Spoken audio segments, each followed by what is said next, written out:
A good surgical mask can filter almost even 90% of the virus as a material, but in practical use, when you hold it against your face, because you have no seal, you always have a lot more air leakage. The common 3-ply surgical masks will invariably filter out 60 to 70% of the virus. So for bacteria, pollen, etc., the large droplet kind of things, they will filter out close to 80-90%. That is not a problem. But if the mask seals perfectly on your face,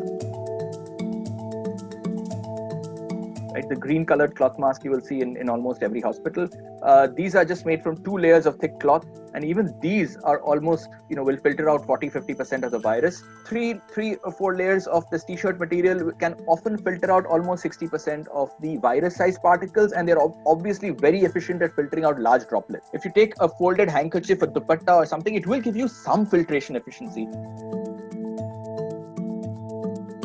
By definition, an N95 mask is supposed to filter out 95% of fine particles which are less or about 0.3 microns in size, which is typically the size of the virus. They will provide 100% protection against larger particles, bacteria, pollen, dust particles. Those get filtered out almost completely.